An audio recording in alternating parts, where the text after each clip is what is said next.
Support for your public radio station comes from our members and from Renaissance Academy Charter School of the Arts, a public elementary school in Rochester with an arts-integrated curriculum designed to help children unlock neural pathways, overcome trauma, and thrive. Community support helps sustain programs and resources. More at renacad.org.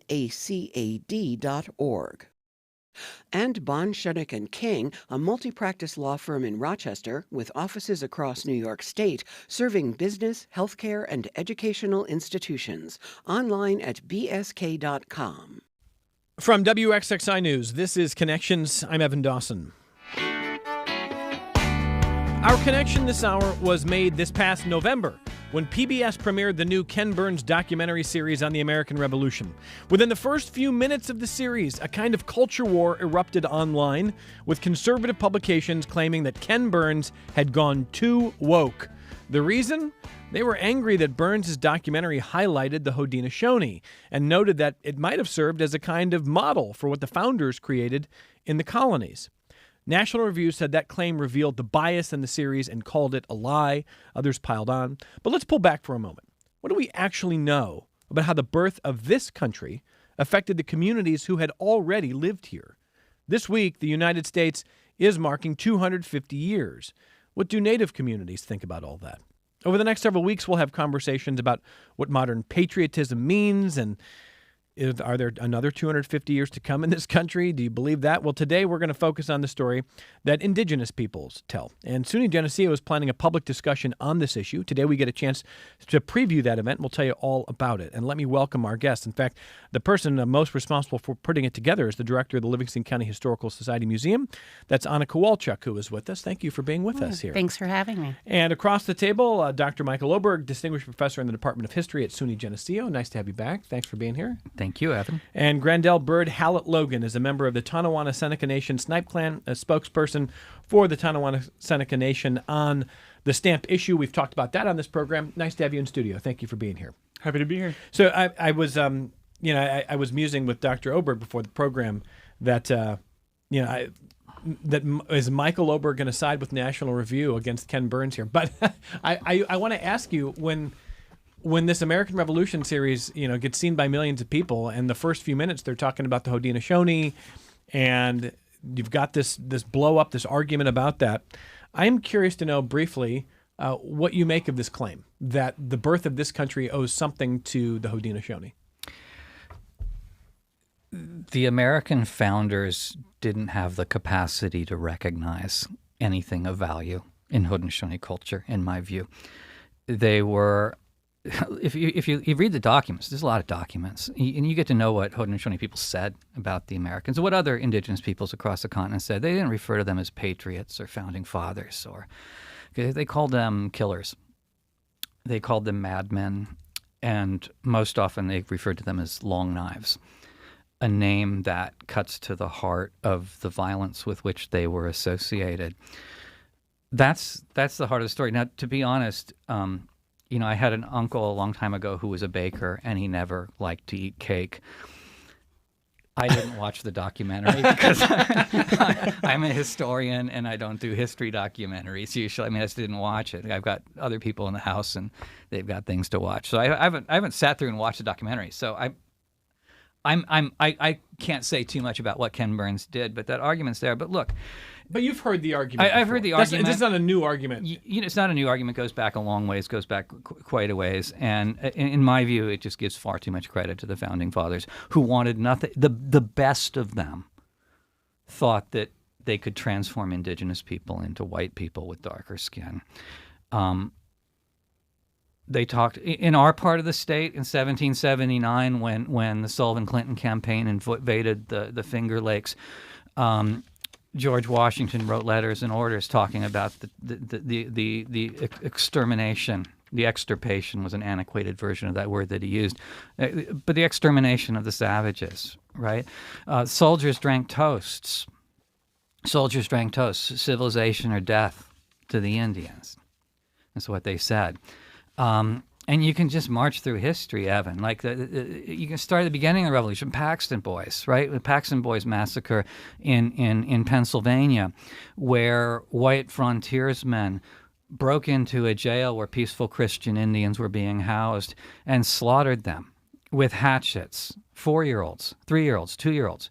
And I when I teach this in class, I ask my students, put yourself, just physically think about the space involved, how close you have to stand to a 4-year-old to hit him with a hatchet. 20 years later, at Gnadenhutten in eastern Ohio, frontiersmen swooped into this chapel, a Moravian chapel, where these indigenous Christians who spoke German, because that's what the Moravians preached in, they didn't know what the German was. They thought they were bragging about their violent deeds. They weren't. They were singing psalms in German. They have these 100 people prisoner in this chapel, right? About 33 men, about 33 women, about 33 children, about a third of each, and they voted what to do. That's the democracy that came with this revolution. They voted to slaughter them with knives and hatchets, all of them. One child supposedly survived by hiding under the church. That's what the revolution is. And look, man, if you are a landowner in this state, as I am, you are the beneficiary of a systematic program of indigenous dispossession that at times and places just in black and white violated the laws of the United States. And even when it conformed to what's legal, it violated every standard of justice, morality, equality, truth that you'd like to think that this country might stand for. So I thought we'd open the hour just with real subtlety. Look, listeners, you want to weigh in as we go throughout the hour, you can do that multiple ways. It's 844-295-TALK. It's toll free, 844-295-8255. 263-WXXI if you call from Rochester, 263-9994. Email the program connections@wxxi.org. If you're watching on YouTube, you can join the chat there. We're going to get back to the question of land in a moment. But let me ask the other guests, and certainly I'm grateful that Grandell is here, and we're going to talk about, he doesn't speak for every Indigenous person, but it's important to have Indigenous voices in every conversation we possibly can. But Anna, why did you want to put this event together that's coming up in September? September 12th is what I have. Is that correct? That's right. Okay. September 12th.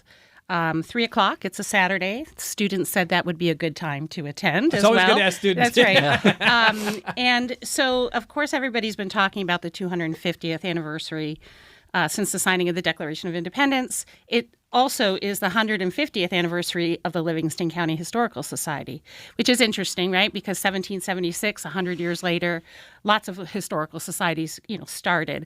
So we have our own, commemoration, but celebration is not the word I'm using. It's a commemoration. We're talking about what 250th conversations can look like, particularly from an Indigenous perspective. So we've put together a panel of 3 Native American scholars from University of Albany, Cornell, Lafayette College, and then 3 representatives, from the Indigenous community, including the Tonawanda Seneca Nation and the Seneca Nation of Indians. And I actually sat in on Dr. Oberg's class a few years ago, which was very informative. And so we have a relationship over time. And I asked him if he would be willing to help me find the panelists for a discussion about, what the revolution, who it excluded, and what the perspectives from the Indigenous community looks like when we talk about 250 years since the signing of Declaration of Independence. So I'm really grateful he helped to put together the panelists, and he will moderate that discussion. I also want to give a shout out to SUNY Geneseo. They have a new president, Melinda Treadwell, and I connected with her about how we can combine town and gown. So I represent the Livingston County Museum in Geneseo, walking distance from the college, and we want to continue that relationship. And so we're able to do this on the SUNY Geneseo campus, that in the Doty Recital Hall, which allows for 250 people seating-wise, which we expect to fill. And then we'll work together on this panel. Yeah, so we're excited. So if you We're want to proud mark of your that. calendars, 3 p.m. on September 12th, for the event that we're going to be talking about this hour. And can I ask Grandell just for some opening thoughts? When you think about 250 years of the United States of America, what comes to mind first for you? Honestly, right away, first thing I think of is just like it's just another year. It's another year. Just has a prettier, I guess, year divisible by 10, right? I mean, 250 years. But it's still just a commemoration of a lot of the same stuff that has really been, quite frankly, a detriment for our communities, like all throughout this continent, all throughout this country. The coming of the United States really led to that, further push and that change in like Indian policy throughout time, right? Like just before the conversation started, Oberg and I were talking and saying that like, oh, well, the revolution didn't really finish for you guys until 1857 when we got our territory back there in Tonawanda. That is kind of more or less when things had begun to settle for us, but there is a lot of difficulties that came from the revolution, that came from the unification of those original 13 colonies. And really, it's just, like I said, it's just another year of us doing the same work, trying to pick everything back up. So let's talk a little bit about land here, because I already have an email from a listener named Charles who says, anyone who calls in today and uses the phrase stolen land ought to be forced to relinquish all of their property to the nearest American Indian. If they are unsure of how to accomplish that, the series finale of Yellowstone should prove instructive. Okay, so Dr. Oberg, you brought up land here. Yeah. What do you say to Charles? Well, Charles, I didn't watch Yellowstone either because, again, I got a bunch of Too many kids and I children. can't get to the TV.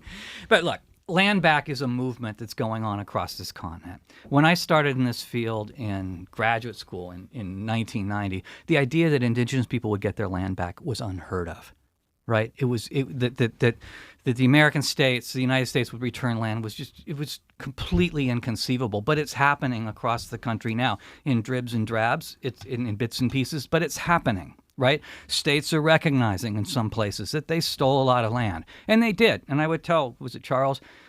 Read the documents, man. Just read the documents. 1788 treaty with the 1788 treaty with the Oneidas.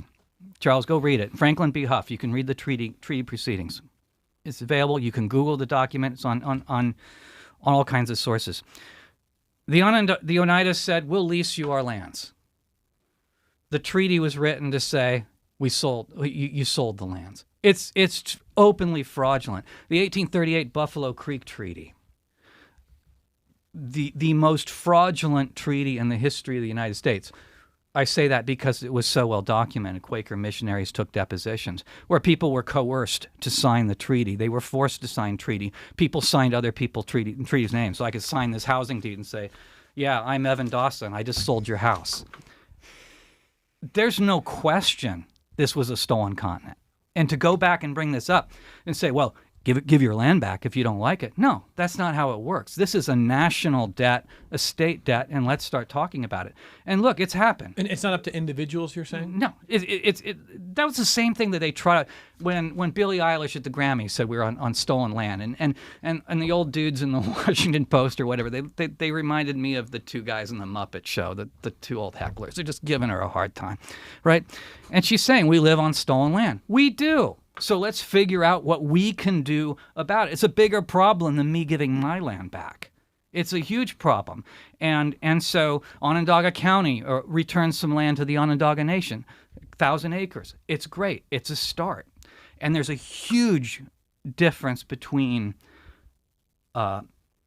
getting better and good enough, right? We're at the getting better stage of things. Things are going back, and I would urge Charles to say, join us in this, right? Learn about the things he's denouncing. Read the documents, and then maybe he'll come at it in a little more enlightened manner. Well, let me ask Bird about this. So here's another story I saw last week that, someone is going to email me right now and just say, "Oh, Connections has gone woke again." And I just want to get in front of that and say this. I'm not afraid to have conversations that are hard. Mm-hmm. The modern notion of woke that's used as a slur is describing when people do it to posture or to try to give themselves some sort of virtue because they say the right thing or they've got the right bumper sticker, or they don't do hard things. They're trying to look virtuous. The harder thing is to actually, I think the patriotic thing is to talk honestly about who you are and what you can improve. I mean, an act of love is an act of honesty. Honesty is love. So I would reject, go ahead and email me. That's fine. Someone will get angry with me. That's fine. But here's where I think maybe the wokeness allegation does come into play. So the new Obama library gets designated, and they do a land acknowledgement at the beginning of it. Now, I've spoken to a lot of people from indigenous communities, and there's differing views on land acknowledgements. But in recent years, most of them have not been very favorable, because most of the people I've talked to from indigenous communities tell me, yes, a land acknowledgement is a good way to make it look like you care. It's like the least you could do. I wonder how you see it. And when there's a land acknowledgement on the front of the Obama library dedication, do you say, hey, good, or do you think accomplish nothing? Where are you at on that? Yeah, I mean, I would much argue the same. Like, what does it accomplish? So immediately my first thought is there is an important side to land acknowledgement in getting those folks who are looking to just say, oh, that's woke, oh, that's this, oh, that's that, who aren't really receptive to going out and seeking out that knowledge about what the history of the land has been up to this point, to really seek for themselves who has been here since time immemorial. Right. So land acknowledgements do serve that purpose of at least educating the public on whose land these places are at. But it does, in my opinion, fall to institutions to then have further commitments to those peoples who they're making this acknowledgement to. Right. So it's almost like a yes and, like it can come off as performative if you don't do anything else on top of that. So like when I see, say there's a conference, and I'm paraphrasing, but this is close to what I actually saw at a conference. The conference, some gentleman gets up and he says, and he's just reading a script. We'd like to acknowledge that we are standing on land that has historically belonged to XYZ. And then he gets through 30 seconds, and then he pauses and says, okay, today's conference is sponsored by ExxonMobil. Like, whoa. Yeah. The dissonance, but that's what feels performative. Yeah. So what would go beyond performative, and what would look like it actually has meaning to you? So, a little shout out to my old workplace. I used to work at the Tonawanda State Historic Site, and part of our job there, asks that institutions would have for us would be to have some, I guess, help on finding the right language and literature for land acknowledgements. And typically, and with the, I guess, like the pushing from the cultural liaison there, Ansley Jemison, through his, like, I guess, suggestion would say, like, oh, well, yeah, we'll do this for you, but what can you do for the indigenous people who you're saying whose land you're on, right? What can you do for the Haudenosaunee, and they would kind of make that push towards that to them, so having that extra action tied behind that land acknowledgement, say there's a conference on the environment, right? Say there's a conference on the environment and you're bringing all these academics together, these scientists, these researchers, and they're talking about how to benefit a river, right, in this region. And then they say, oh, well, this is the land of the, insert nation here, right? Then they had ought to, from that conference, think of decent ways that they could benefit those peoples there. So, thinking about my own river, our own creek there in Tonawanda, for a long time growing up, I was always told, you can fish, but you should only eat one fish a month, out of this river, because it was so contaminated from upstream, like Batavia, and like from farms and so on, from runoff. So growing up, that was what I had always heard was, you can be on the water, you can fish the water, but you really can't like strengthen yourself from it. You probably shouldn't drink it. You probably shouldn't eat anything out of that water. So I think about my own stream when I use this example.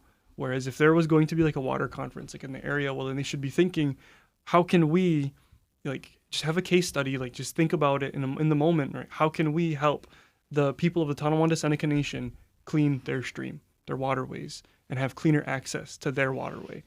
I think, so to kind of sum up that entire statement, to say that land acknowledgements are performative if you don't do anything about it, I think that's the most I can really say about that. Anything you want to add over there, Anna? Yeah. Thank you. One of the things about this panel that we'll be putting together is we can have conversations like this. We can have discussions. We can do the land acknowledgement, raise awareness. I mean, I think there are people that still don't realize that, Geneseo is on Seneca land, right? So, and so I've been part of a project in the village that also worked towards what action items you can also do in addition to that. But the other thing I want to mention about the panel discussion is that we're going to be recording it. We're going to be videotaping it. We're going to be documenting these conversations for future generations as well. And I think that's an important part of the process so that the discussion is not lost over time. Well, so let me read another piece of feedback here. Art sends this note, says, listening to the First America podcast, and says it is exactly what you're all talking about today, highly recommended. He says the words merciless savage are in the Declaration of Independence. Yeah, is that correct? That's a good point, yeah. I'm glad Art raised that. That's Ansley's podcast, right, I think? No, you're thinking of the Original People's podcast, okay. unless that's what he's thinking of. Which also should be recommended. Right. Yeah, and I think that's an important point, right? I mean, people talk a lot about the Declaration, and they celebrate the preamble, right? That we hold these truths to be self-evident, that all men are endowed by their Creator, and so on and so forth. But the meat of the Declaration at the time the Declaration was written were the grievances, and those grievances were designed to bring 13 colonies together in a resistance movement. And one way to bring the colonists together was to generate fear. And colonists hated enslaved peoples, because that's in the line before that in that last grievance, right? That George III has stirred up domestic insurrections and brought upon the inhabitants of our frontier the merciless Indian savages. Its only known rule of war is the indiscriminate slaughter of all peoples, ages, and conditions, something along that line. And I think that's, if you read through the newspapers and stuff at the time of the Revolution, that fear of indigenous peoples was stirred up and nurtured by the founding fathers. There's a great historian at Binghamton University named Rob Parkinson, and he wrote a book where he made just this point, and he used the example, right, that if you ask us, like, we all got to agree who our favorite athlete is, and we might have an argument over that. We'd have a hard time agreeing. Some might say Tage Thompson of the Sabres, or a basketball player, or whatever. But so say, who do we hate? And everyone in this room could say, we hate Mahomes, right? In this region, yeah, that's right. Right. So we and it's easier to bring people together around a hatred than it is to get 13 disparate colonists. And so Professor Parkinson made this really fantastic book, The Common Cause, where he explored this. And it was old school historical research where he just read every newspaper. Every newspaper in the colonies from 1765 to 1785 or whatever. And that theme that if this revolution doesn't succeed, the savages are going to descend upon the frontiers and kill us all, or slaves are going to attack us in the night. That was there. And that racism, that white supremacy is hardwired into the nation's founding documents. And the Constitution, of course, has a 3/5 clause and all that. It's fundamental to what this country is. And I thought you were being very charitable to people who use the word wokeness to denounce a lot of the talk here. I mean, I think when people are talking about denouncing wokeness, what they're denouncing is a type of history that challenges white, straight male supremacy. I think sometimes they're denouncing what looks silly and performative and low effort. Sometimes. Yeah, I think they use performative that way, but wokeness too often, when I get it, and I get it sort of daily, like I give the talks like you guys were at, it's like, this is woke. Well, Lonsberry called my work woke, but he's not talking about it being performative and silly. He's calling it because I'm talking about indigenous people having a right to the land and the state. So, but what I will never, ever try to speak for him. But let me embody what some of my emails would say, and I'll ask all of our guests this. We're talking about the perspective of indigenous communities, about what 250 years of the United States of America means, of what the founding meant and what the experience was. and what those communities would want non-Indigenous communities to think about. That's part of the event that's coming up on September 12th, and I'm sure the panelists will go a lot deeper than we can go in an hour today. That's why they're doing it at SUNY Geneseo coming up here. But part of what I think the dissenters would say, let me start with you, Bert, on this. They would say, okay, even if we're going to grant that, it's been 250 years. We have to live together now. We all weren't around when all that happened. What do we do now? We can't just say stolen land forever. It's 250 years later. What do we do about it? So what's the answer? Yeah, I think Dr. Oberg put it pretty well perfectly right in the beginning. Like, there's a lot of people in this state who are benefiting, I should say the country, who are benefiting from these systems of oppression that had begun 250 years ago. There's a lot of people who benefit from these things today, and I think that we all need to be cognizant of that and find a way to go forward with it. So the one thing that I did basically on the daily when I was working at Tonawanda was talk about, and granted, Tonawand's history was a century before. 1687, the Tonawanda village was attacked by the Marquis de Denonville, and burnt and totally destroyed. So what I would tell people at that time is like yes, it's true, we weren't there. I wasn't there. You weren't there. It's true. That's a fact. But we're still feeling the effects of these actions today. They have long-lasting effects. And what I would challenge for the people who would visit and have the time and the patience to have this conversation with me at Tonawanda, I would tell them that, well, we need to go forward together, and find a way to remedy these things, to fix these things that have really disparaged us for so long. It's really hard for, I would think, most Americans to really see the effects that linger on our peoples from the revolution, right? So, think of the numbers game. How many of our people were killed due to disease, due to warfare, just within Sullivan-Clinton campaign alone? I haven't heard too many stories about Sullivan-Clinton campaign from 1779 growing up, except for the few that basically sound very much akin to Nazi Germany, right? And so you think of the numbers game. Our people are matrilineal, right? So I'm Snipe clan. We said that at the top of the hour. I'm Snipe clan because my mother's Snipe clan and her mother and back and back and back. And so if we just play the numbers game, if you look far enough back to the women and the children and everybody who was killed in this colonial period, which I would say still continues on to today, then our population would be a lot better than it is now. We would have a lot more of our own people than we would now. There's people who may have been really excellent with our language, people who may have been really excellent leadership, people who may have really done a lot of important work who were cut off, 250 plus years ago, So I think, yeah, it's true.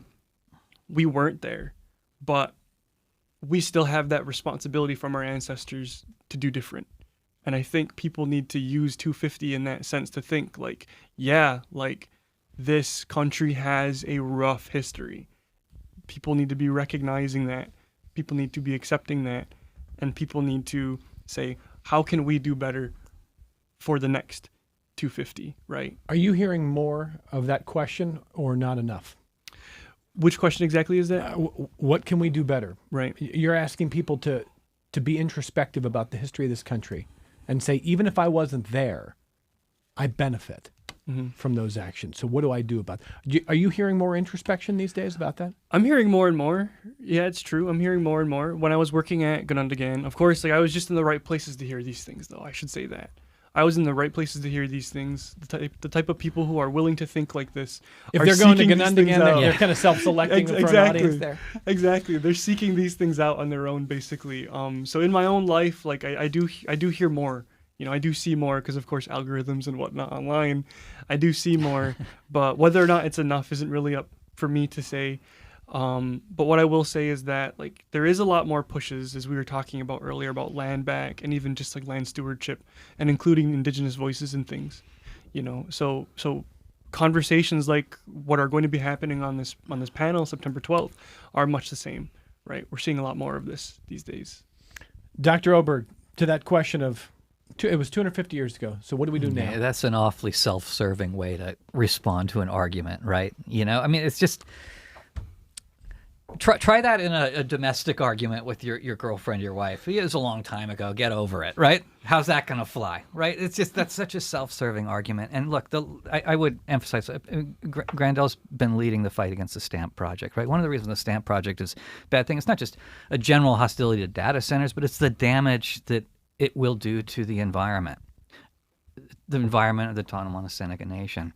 I'm working on a project with Onondaga Creek, right, where salt brine, the extraction of brine from central New York has damaged Onondaga Creek in ways that transformed a body of water that used to be clear and cold and filled with trout is now looks like chocolate milk. And as a result, there have been environmental changes. So medicinal plants that were once harvested along the creek are no longer available. So the consequences remain, right? And it's look, in the Sherrill decision, this is about 20 some years ago, a Supreme Court decision written by Ruth Bader Ginsburg, arguably the most racist decision of the Supreme Court in the last 50 years. Ginsburg trotted out the doctrine of discovery, right? That the Europeans get to do this stuff with the land because basically they found it, they own it. These old ideas are still there. We're still dealing with the damage of it. Across the country, you're seeing this push, whether it's Oak Flat in Arizona or at Tonawanda Seneca Nation or through the Onondaga Nation, where the lands of indigenous peoples are viewed as less than. Right, that they ought to give way to the development of corporate power or corporate wealth, and it continues to happen. This exploitation of indigenous lands. It's as a historian, in some ways, it's exhausting. And look, I make this point that New York became the Empire State through a process of dispossession. It wasn't inevitable. It wasn't natural. It wasn't God's manifest destiny. It was in black and white a crime against the laws of the United States, which stated, a 1790 Indian Trade and Intercourse Act said, for example, if you want to buy land from an indigenous nation, you need to have the agreement overseen by a federal agent and have this resulting agreement ratified by the United States Senate. Lots of indigenous land was acquired through that admittedly messed up law, but New York said, nah, we don't need to bother with that. In fact, one New York governor thumped an official from the Defense Department, which was in charge of Indian affairs back then, said, this is ours. We're going to do what we want to do. They knew they were violating federal law, and they did it. So it's not just, there's nothing natural about this. And look, what the indigenous people I speak with, and Grandell and many others have said this to me too, is that indigenous people, they aren't asking for any special treatment. They're asking that the United States or the state of New York just follow your own rules. That's right. Just follow your own rules. That many of those rules go back to the Constitution, the 1777 state constitution, or the revisions to the state constitution, the federal constitution. Just follow your own rules. And we don't. Anything to add here? Well, I will have to give a shout out to New York State, though, because we got funding from public historians and the New York historian, and involved with the State Museum. So they put out a commemorative field guide of interpretive themes, and so when the museum or the Historical Society applied for funding for Livingston County, and our county historian Holly Watson was also involved with that, they supported funding this project. So I have to give a shout out for that, and that as an institution, museum-wise, right? What do museums do? They have stuff, artifacts, and they use their stuff to tell stories, right? So what do those stories look like, right? And so at the Livingston County Museum, we have an exhibit called The Big Tree of the Geneseo. And it took a long time to get the right interpretations that we wanted and the right perspectives and telling the story honestly. And, we're proud of the story, proud of how the exhibit played out. And there's responses also from the Indigenous community saying, well, what about this? Do you maybe need to add it this way? Or can you make the Treaty of the Big Tree, 1797, can you enlarge it so we can, really see what this is saying? So we're also a living organism, right? That we're trying to do the work in what we do in exhibits. And my first job, I was an educator by trade. So museums are just big places for education. And I think including the Indigenous perspectives is vital in conversations moving forward. We're about to do an exhibit on salt mining, right? Is it my exhibit to do, or don't you think I should talk to, the salt miners, right? To understand the process. So I think having this conversation, supporting perspectives and having this panel, I think is really important, and I encourage people to come. They won't be able to come to the Big Tree of the Geneseo exhibit, though, because we are closed temporarily. A shout out for the museum. We're doing a $1.4 million building project right now to improve our gallery spaces and preservation of collections and all that good stuff. So September 12th, 3 p.m., hope people will be able to join us. You're hearing from Anna Kowalchuk, who's director of the Livingston County Historical Society Museum. Dr. Michael Oberg is here, distinguished professor in the Department of History at SUNY Geneseo. Grandell, Bird, Hallett, Logan is a member of the Tonawanda Seneca Nation Snipe clan. And after we take this only break, we've got a bunch of your feedback to read on Connections.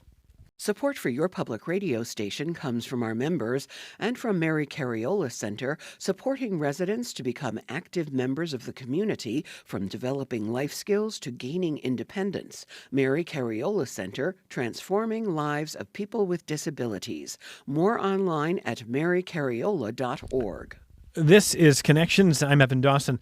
Okay, a bunch of comments here from different perspectives and different sources here. On YouTube, one of the listeners says, the song Ain't You Proud by Sawyer Fredericks is an uncommon perspective on our history.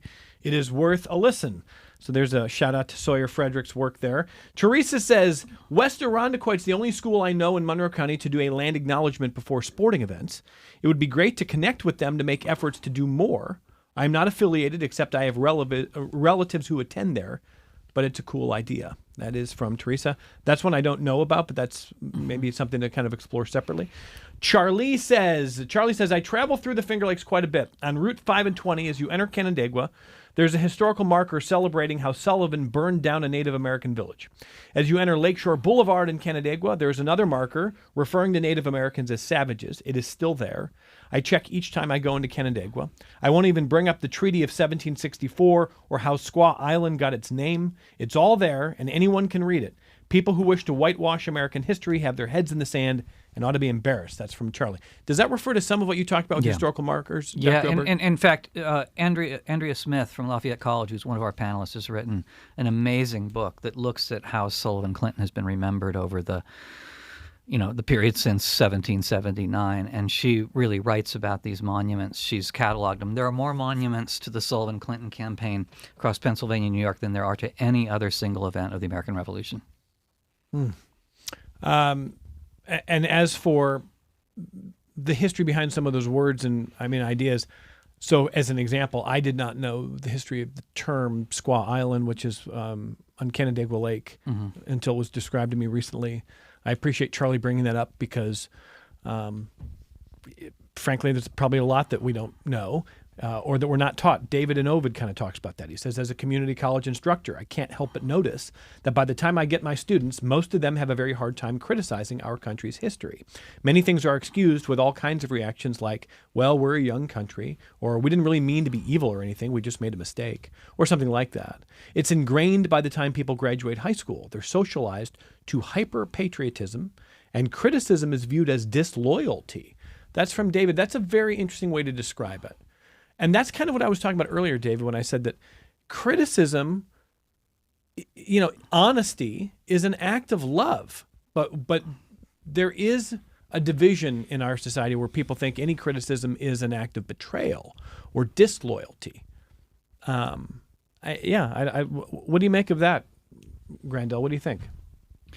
I would say that even in our own system, so in Tonawanda, where I'm from, it's very special to me because it's one of 3 Indigenous communities that only have their original chief system: Tonawanda Seneca Nation, Onondaga Nation, and Tuscarora Nation. So a lot of other nations have like just like I guess like BIA governments imposed upon them that get funding, and basically because of that funding have more power than the traditional leadership. And that can be said the same, situation for even some Haudenosaunee communities as well.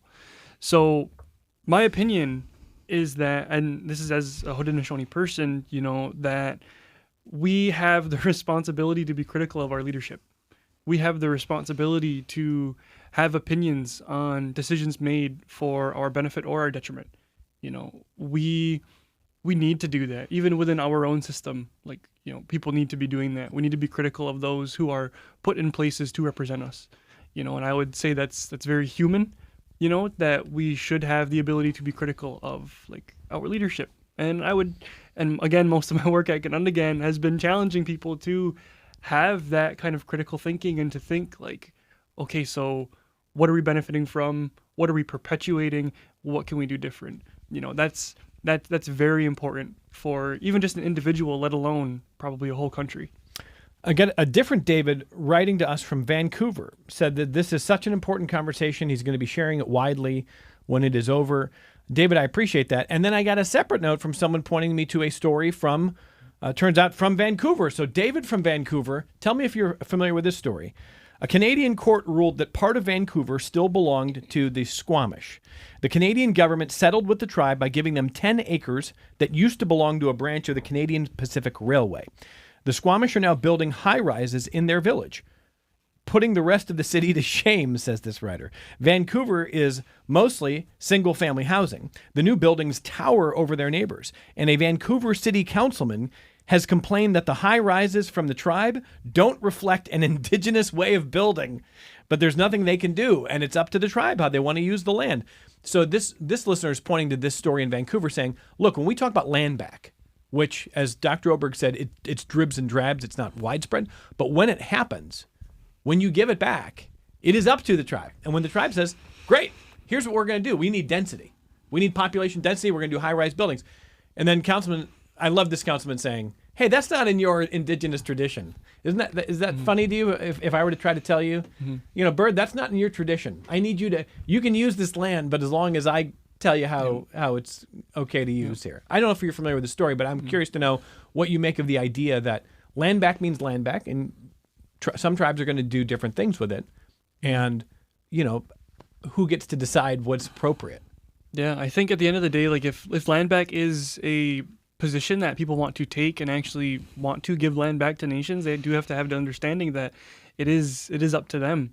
And also, like what I can say is that it is funny to me, the concept that they're upset that folks are upset that they have this like these high rises and it sounds like it's living arrangements, correct? Yeah. I mean, it's residential. It sounds residential. It's kind of funny to me almost because there's times where our own people, we think about like, oh man, how nice it would have been to in 2026 to be able to live in a longhouse the way our ancestors did in clan housing, right? In housing where, you have like these apartments set aside for like the Snipe clan, and people from the Snipe clan can live here, people from the Bear clan can live here, and kind of having this modern take on how our people used to live. But that also does come back to the fact that like my people, Tonawanda is a very small community, and very little room like to build stuff like that. So there's a lot of, we have our own little housing crisis going on, not getting too much into our own issues. Mm-hmm. So I think that's an important thing to realize and understand though too, is that people need to understand it is going to be up to those nations, and each nation is going to do with land given back to them like how they see fit. Different nations might have different things that are important to them here in 2026. Anything you want to add there, Dr. Oberg? Yeah, I think probably that Squamish development is going to be real estate that's for investment and revenue. And I think that's an important point, is that Indigenous communities in Canada as well as the United States are generally poorer than the surrounding areas. And there's reasons, historic reasons why that poverty in places exists. And historically, before Europeans arrived, poverty was not something that characterized Indigenous life. Indigenous people lived pretty well. I think if you could have lived in Geneseo in 1762, before 1763, or before 1779, it'd been a pretty perfect place to live. Material needs met, food, shelter, clothing, everything. You live a life free from want. And so when indigenous tribes try to do these kind of things with their lands, you get these reactions, but these reactions don't address the fact that tribes historically weren't poor, and that that they have every right to try to look towards the future of their people, right? In Haudenosaunee cultures, there's to speak of 7 generations, right? That's what informs decision making, and more power to them, right? I mean, that's fantastic that they're building a development, and if they can rent it out to and God knows, I have friends who live in Vancouver. Housing costs are through the freaking roof there. If this increases the supply of housing, fantastic. So I'm all for it. As we wind toward the end here, I'll grab a couple other comments. I just want to ask Anna, when you look ahead to September 12th here, and you think about 250 years of this country, what are you hoping the audience will emerge from your event with? Well, I think it's important, any conversation, any discussion, that people have maybe new awarenesses that they didn't have before, have people think about histories that they may not even know about. Right. So, for instance, when you were talking about commemorative markers or the Sullivan Campaign, what people maybe learned in school about the Sullivan Campaign, and then we look at it again with a new lens and talk about it. So I had the opportunity to go through with Andrea Smith, who's going to be on our panel, the county historian, and some folks, Peter Jemison, his son, and Terry Abrams, and we went to the Boyd and Parker torture tree exhibit, basically, and it's an outdoor interpretive panel. And we went to the ambuscade. And there's conversations right now that say, how could we maybe also put another perspective, the indigenous perspective, in these sites that have looked the same way for, hundreds of years or decades? Maybe there's a interpretive sculpture that's erected from the indigenous artist. I mean, these are conversations we're having right now. We don't have all the answers, but I think most importantly is having an awareness and having the conversations continued and documented. On YouTube, one of our viewers says, our founders, the Dutch, the French, and the English, took a lot of the ideas of democracy from the Iroquois nation. Again, we started with that idea. It keeps coming up. Would you describe, Dr. Oberg, that as a kind of bedtime story that is comforting, that is not really rooted in reality, or what? It's just giving the Dutch, the French, and the English way too much credit. These were, they were not interested. Again, the best they could see when they looked at an indigenous person was, hey, maybe we can turn them into a Christian, or maybe we can turn them into a producer of pelts. There's nothing. The settlement of America was remarkably unintellectual, and the people doing the settling generally wanted what indigenous people had to give them in terms of material goods, and when those goods weren't any longer available, they wanted the land.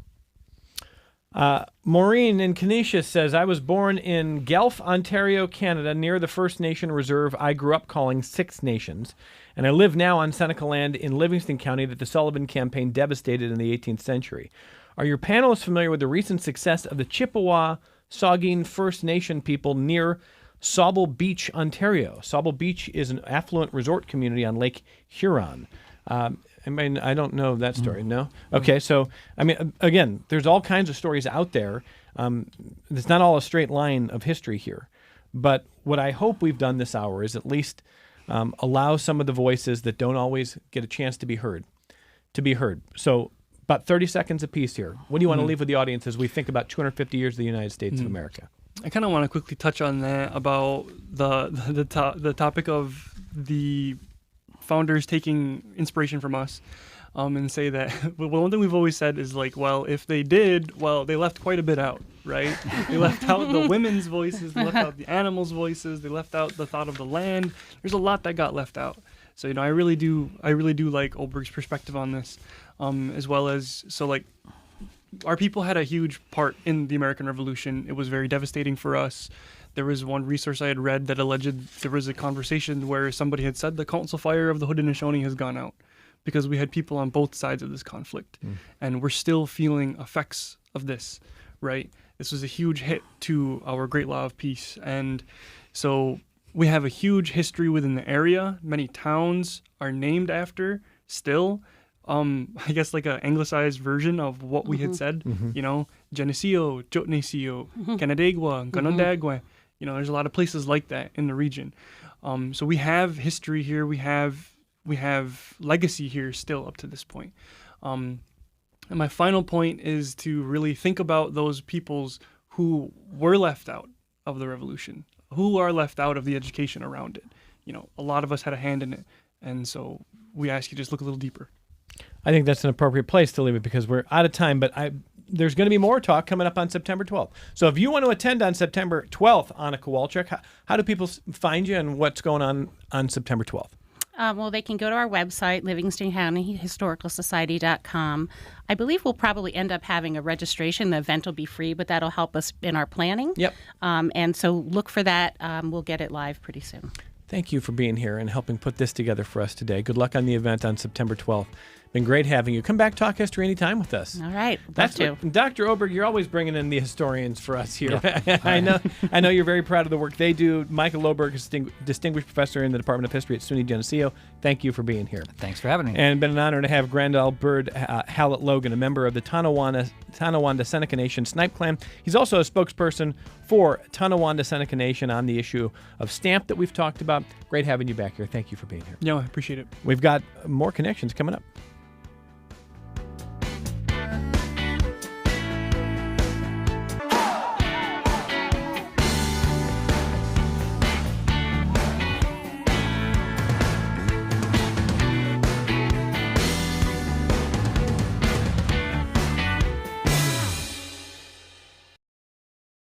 This program is a production of WXXI Public Radio. The views expressed do not necessarily represent those of this station, its staff, management, or underwriters. The broadcast is meant for the private use of our audience. Any rebroadcast or use in another medium without expressed written consent of WXXI is strictly prohibited. Connections with Evan Dawson is available as a podcast. Just click on the Connections link at WXXInews.org.